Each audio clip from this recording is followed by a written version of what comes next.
40 నుంచి 50% కుటుంబాలు ఈ మద్యపానం వల్ల సర్వనాశనం అయిపోతున్నాయండి.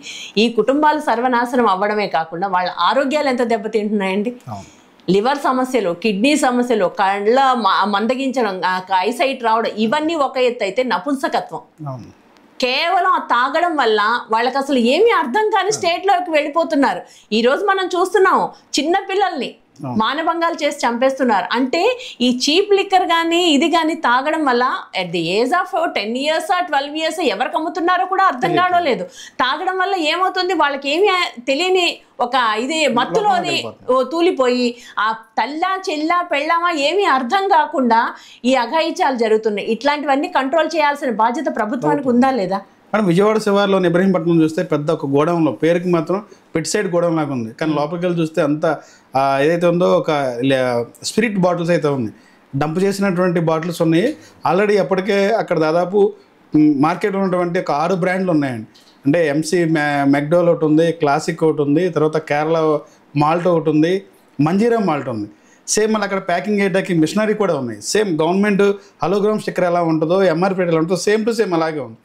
ఇదంతా జరుగుతుంటే ప్రభుత్వం ఉన్నటువంటి ఏదైతే ఈ మధ్య మీద ఉన్నటువంటి నిఘా ఉన్నటువంటి వ్యవస్థలు ఎలా ఎందుకు వీటి మీద నిఘా పెట్టలేకపోతుంది అంటారు? అదే కదా ప్రతిదీ చెప్తారు. మేము ప్రతి దాని మీద ఇప్పుడు జగన్మోహన్ రెడ్డి గారు చెల్లితో మాట్లాడడం లేదు, తల్లికి విషెస్ చెప్పలేదు, ఇట్లాంటివన్నిటి మీద నిఘా పెట్టి మాట్లాడుతున్నారు. అసలు హోమ్ మినిస్టర్ ఏం చేస్తుంది? హోమ్ మినిస్టర్ ఏం చేస్తుంది? ఆవిడికి తెలియదా వాళ్ళ నిఘా వర్గాలు చెప్పవా ఎక్కడికి ఏం వెళ్తున్నాయన్నది? పైగా అదేం చిన్న గొడవను కాదండి, ఎంత పెద్ద గొడవనో చూస్తున్నాం కదా. ఒక బట్టల షాపు పెట్టుకోవాలంటే ఒక పర్మిషన్ ఉంటుంది, ఒక కిరాణా షాపు పెట్టుకోవాలంటే ఒక పర్మిషన్ ఉంటుంది. ఇట్లాంటి వాటికి అన్నిటికీ మనం పర్మిషన్లు ఇచ్చి పెట్టించుకుంటున్నాం. అలాంటిది ఒక ఇల్లీగల్ షాపు అంత పెద్ద ఎత్తున ఇప్పుడు ఒక చిన్నది పల్లెల్లోని ఒక ఈ గమేళ ఏదో అంటారు, అది పెట్టి కాస్తున్నారు అని అంటే మద్యం కాస్తున్నారు అని చెప్పేసి రైడ్లు చేస్తారు పోలీసులు, ఎక్సైజ్ వాళ్ళు. మరి ఇంత పెద్ద గొడవను మెయింటైన్ చేస్తున్నప్పుడు ఇన్ని సంవత్సరాలుగా మీరు ఏం చేస్తున్నారు? మీకు ఆ మాత్రం కళ్ళు కనిపించడం లేదా? పెద్దగా ఒక బిల్డింగ్ కన్స్ట్రక్షన్ చేస్తే ఎందుకు కన్స్ట్రక్షన్ చేస్తున్నారని బిల్డింగ్ ఇన్స్పెక్టర్ వెళ్ళి అడుగుతాడు. మరి అంత పెద్ద మొత్తంలోని ట్రాన్స్పోర్టేషన్ జరుగుతుంటది కదండి. ఇప్పుడు అమ్మేవాడు బయటికి తెలియకపోవచ్చు, స్మెల్ అది రాకపోవచ్చు, చుట్టుపక్కల ఉన్న వాళ్ళ ట్రాన్స్పోర్టేషన్ జరుగుతుంది. లింక్ అంతా చూస్తే తమ్మలపల్లి చెరువుకి సంబంధించినదే లింక్ అది. ఇప్పుడు అక్కడ లింక్ ఇదంతా రాష్ట్ర వ్యాప్తంగా అదే అవుతుందండి. ఇప్పుడు తంబళపల్లి అన్నది ఎక్కడో మూలన ఉంది, ఎవరికి కనిపించరని చెప్పేసి అని వీళ్ళు చేస్తుంటారు. పైగా చంద్రబాబు నాయుడు గారు సొంత జిల్లా, మనల్ని ఎవడు ఆపేది, మనల్ని ఎవడు అడిగేది అన్న ధీమాతోటి చేయించారు. అక్కడి నుంచి ఇక్కడికి ట్రాన్స్పోర్టేషన్. ఇంత ట్రాన్స్పోర్టేషన్ జరుగుతున్నా అసలు ఈ ట్రాన్స్పోర్ట్ డిపార్ట్మెంట్ వాళ్ళు ఏం చేస్తున్నారు, ఎక్సైజ్ డిపార్ట్మెంట్ వాళ్ళు ఏం చేస్తున్నారు, పోలీస్ డిపార్ట్మెంట్ వాళ్ళు ఏం చేస్తున్నారు, మధ్యలో చెక్ పోస్ట్ ఒకటి ఉంది, వీళ్ళంతా ఏం చేస్తున్నారు? అంటే ఇంతమందిని మీరు మేనేజ్ చేస్తున్నారంటే వ్యవస్థల్ని ఎంత భ్రష్టు పట్టిస్తున్నారో దీన్ని బట్టి అర్థమవుతుంది కదా. దీనిలో ఏదైనా ప్రభుత్వ పెద్దలకు సంబంధించిన రాజకీయ నాయకుల హస్తం ఉండే అవకాశం ఉందండి? అసలు రాజకీయ నాయకుల హస్తం లేకుండా ఇది జరిగే ప్రసక్తే లేదు సార్. వాళ్ళ హస్తం లేకుండా నాకు తెలిసి ఇందులోని చిన్నబాబు గారి వాటా ఎంత, పెద్దబాబు గారి వాటా ఎంత, పుత్రుడి గారి వాటా ఎంత, ఇవన్నీ తెలియాల్సి ఉంది. మనం కరెక్ట్గా కేసుని ఎంక్వైరీ చేస్తే వీళ్ళ వాటాలు ఎంత అన్నది, ఇదిగో నీకింత అన్నది ఖచ్చితంగా ఉంటుందండి. లేకపోతే ఇంతవరకు ఇంత కల్తీ మద్యం తాగి ఇంతమంది చచ్చిపోతున్నారు అని అంటే డిప్యూటీ సీఎం గారు ఎందుకు స్పందించలేదండి? గత ప్రభుత్వ హయాంలో ఏమన్నారు? మద్యపాన ప్రియుల పొట్ట కొట్టావు జగన్ అని అన్నారు కదా. ఆయన పొట్ట మాత్రమే కొట్టారు, మీరైతే ప్రాణాలే తీస్తున్నారు కదా. ప్రాణాలు పోతున్నా కనీసం స్పందన లేదు అతని నుంచి, కనీస స్పందన లేదు. అంటే నీ వాటా నీకు చేరకపోతే నీ నుంచి ఎందుకు స్పందన లేకుండా ఉంటుంది? మీ వాటా చేరిందని మీరు ఇండైరెక్ట్ గా ఒప్పుకుంటున్నట్టే కదా. హోంమంత్రి గారు ఇంతవరకు రెస్పాండ్ అవ్వలేదు. అంటే కల్తీ మద్యం గురించి ప్రతిపక్షాన్ని మాట్లాడే నైతిక ఎక్సైజ్ మినిస్టర్ అండి మెయిన్ కొల్లు రవీంద్ర గారు ఏమైపోయారు? ఆయన ఎందుకు స్పందించడం లేదు? ఎక్సైజ్ మినిస్టర్ నీది కదా డిపార్ట్మెంట్, నువ్వు స్పందించాలి కదా. చనిపోయిన వాళ్ళ కుటుంబాల దగ్గరికి వెళ్ళి పరామర్శించాలి కదా. నీకు బాధ్యత లేదా? నువ్వెక్కడికి వెళ్ళిపోయావు? సమాధానం చెప్పాల్సిన బాధ్యత ఉంది కదా మీకు ఎందుకు ఇచ్చారు మీకు ఈ అధికారం? సంబంధిత శాఖ మంత్రి దాని మీద ఏదో ఒక స్టేట్మెంట్ అన్నా ఇవ్వాలి కదా. ఇంతవరకు కొల్లు రవీంద్ర స్టేట్మెంట్ రాలేదు అంటే ఏం చేస్తున్నట్టు? మీరందరూ గాడిదలు కాయడానిక మీకు ఈ పదవులు? ఇప్పుడు రాష్ట్రంలో జరుగుతుంటే ఈ కల్తీ మద్యం సంబంధించి న్యాయస్థానంలో ఏమైనా సుమోటోగా స్వీకరించే అవకాశం ఉందంటారు? ఈ ఉన్న పరిస్థితిని బట్టి స్వీకరించాలి. న్యాయస్థానాలు, ఎందుకంటే ప్రజల మానపానానికి రక్షణ కల్పించాలి కాబట్టి, వాళ్ళకి ఇబ్బంది కలుగుతుంది కాబట్టి నా ఉద్దేశం ప్రకారం ఖచ్చితంగా కోర్టులు అయితే సుమోటోగా స్వీకరించాలి. ఇది చిన్న విషయం కాదు. పైగా ఇంత పెద్ద మొత్తంలో జరుగుతున్నప్పుడు కోర్టులు సుమోటోగా స్వీకరించి ఈ కేసుని తీసుకుంటారని నేను భావిస్తున్నాను. మేడం, ఇప్పుడు ఈ కేసులు కట్టిన తర్వాత ఏమన్నా ఇది సజావుగా కేసులు నడుస్తాయి అంటారా? రాజకీయ హస్తం ఉండి ఏదన్నా ఇంకా వాయిదాల పరంగా నడుస్తూ ఉంటాయి అంటారు ఏళ్ల తరబడి? ఖచ్చితంగా ఏళ్ల తరబడే నడుస్తాయండి. సజావుగా నడిచేటట్లయితే గత ప్రభుత్వ హయాంలో జరగని దానికి ఇంతమందిని ఎందుకు జైలు పాలు చేశారు? అది మొన్న మిథున్ రెడ్డి గారి కేసులోనే అర్థమవుతుంది. ఇది తప్పుడు కేసు అని. ఆయన డే 1 నుంచి రిలీజ్ అయ్యేంత వరకు ఒకటే మాట చెప్పారు, అదే మాట నమ్మారు. అప్పుడే అలా జరిగింది అని అంటే ఇప్పుడు ఇన్ని 100 మందిని తీసుకెళ్లి లోపల వేయాలి. నా ఉద్దేశం ప్రకారం అమ్మిన వాడి తయారు చేసిన వాడి దగ్గర నుంచి, తయారీకి ప్రోత్సహించిన వాడి దగ్గర నుంచి అమ్మిన వాడి వరకు ప్రతి ఒక్కళ్ళని కూడా అరెస్ట్ చేయాలి. అరెస్ట్ చేస్తేనే అప్పుడు ప్రజలకి న్యాయం జరుగుతున్నట్టు. ఇంకా సంతోషించాల్సిన విషయం ఏంటంటే, నిన్ననే చీమకుర్తి దగ్గర ఒక విలేజ్, ఆ విలేజ్లో ఉండే ప్రజలంట 2000 మంది. అక్కడ ఉండే 6 బెల్ట్ షాపులు అంట. 2000 మందికి 6 బెల్ట్ షాపులు అండి.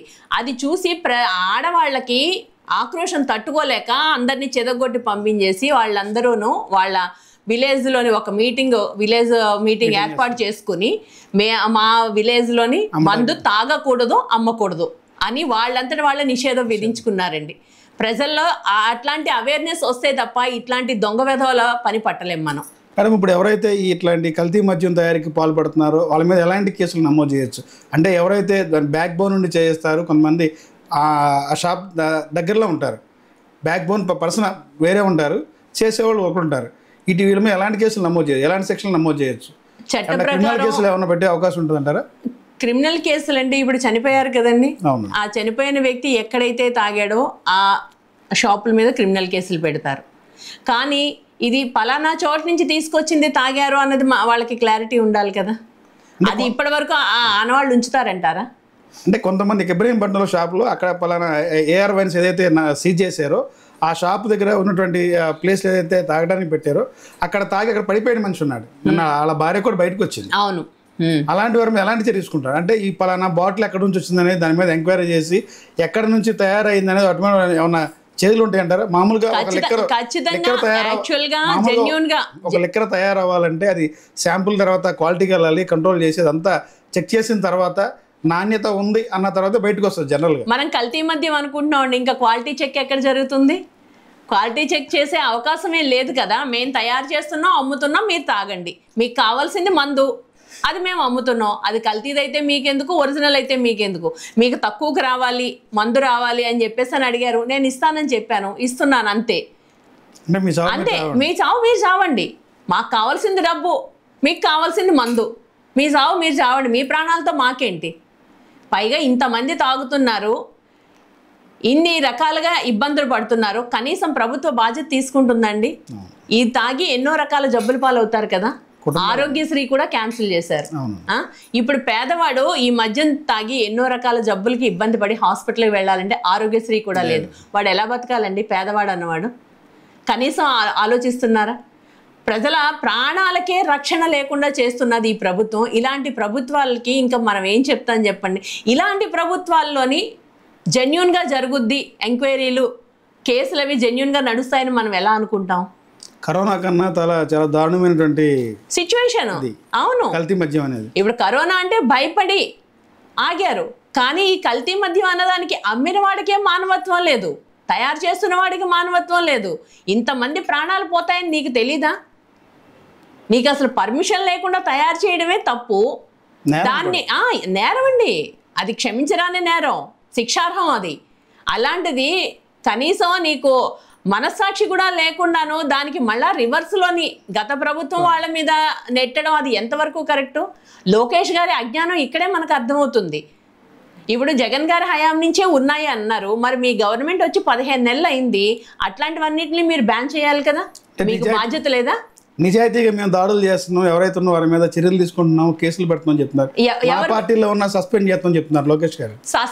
సస్పెన్షన్ ఎవరికి కావాలండి? పోయిన ప్రాణం ఎవరు తీసుకొచ్చిస్తారు? మీరు సస్పెండ్ చేస్తే ఎవరికి కావాలి, సస్పెండ్ చేయకపోతే ఎవరికి కావాలి? నేను అదే అంటున్నాను కదా, ఈ రోజు ఏదో ఇది వచ్చింది, బయటకు వచ్చింది కాబట్టి సస్పెండ్ చేసావు.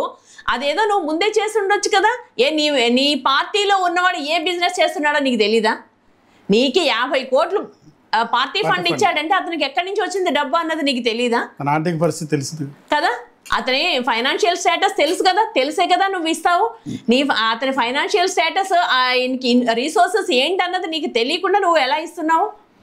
నీకు అన్ని కోట్లు ఇచ్చినప్పుడు ఈ 15 నెలల కాలంలో అన్న నీకు తెలియలేదా అతను ఎట్లాంటి వాడు అన్నది? నువ్వు నిజంగా బయటపడక ముందే అతని మీద ఇలాంటి నెగిటివ్ రిపోర్ట్ ఉందని సస్పెండ్ చేస్తే ఓకే, హ్యాట్స్ ఆఫ్ లోకేష్ అని ఉండేవాళ్ళు. కానీ ఇప్పుడు బయటపడింది కాబట్టి తప్పని పరిస్థితుల్లో నువ్వు సస్పెండ్ చేసావు. నువ్వు సస్పెండ్ చేయడం కాదు, రప్పించు, అమెరికా నుంచి పిలిపించి అరెస్ట్ చేయించు. ఆఫ్రికానో అమెరికానో ఎక్కడికో పోయి ఉంటాడు కదా, తీసుకొచ్చి అరెస్ట్ చేయించు. అరెస్ట్ చేయించి ఇప్పుడు ఎక్కడికైతే వెళ్ళి ఎన్ని డంపులు అయితే ఉన్నాయో వాళ్ళందరినీ అరెస్ట్ చేయించండి. అన్నిటి మీద కేసులు పెట్టండి. ఏ చోట్లకి నకిలీ మద్యం వెళ్ళి అమ్ముతున్నారో వాళ్ళందరి ఏంటి క్యాన్సిల్ చేయండి, లైసెన్సులు క్యాన్సిల్ చేయండి, వాళ్ళ మీద కేసులు పెట్టి అరెస్ట్ చేయండి.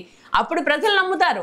అంతే తప్పితే ఏదో నేను నా చేతులు దులిపేసుకున్నానన్నట్టు జగన్మోహన్ రెడ్డి గారి మీద తోసేస్తే ఇది ఎంతవరకు సమంజసం? ప్రజలు హర్షిస్తారా దీన్ని? ఎంతమంది ప్రాణాలు పోయి అల్లాడిపోతున్నారండి అక్కడ. భార్యలో వాళ్ళ తాళి తెగి వాళ్ళు ఎంత ఇదిగా ఏడుస్తున్నారో అర్థమవుతుందా మీకు? సంపాదించే వ్యక్తి లేక, ఇంటికి ప్రధానంగా సంపాదించేది భర్తే కదా, అతనే లేక వాళ్ళు అల్లాడిపోతుంటే మీరేమో నాది కాదు, వాళ్ళది కాదు, నాది, ఇలా ఒకళ్ళ మీద ఒకళ్ళు నెట్టుకోవడం అవసరం అండి? ఇప్పుడు వాళ్ళకి మీరు చేయగలిగే మేలు ఏంటన్నది మీరు చేసి చూపించండి. అంతే తప్పితే తప్పించుకోవాలని మాత్రం ప్రయత్నించకండి.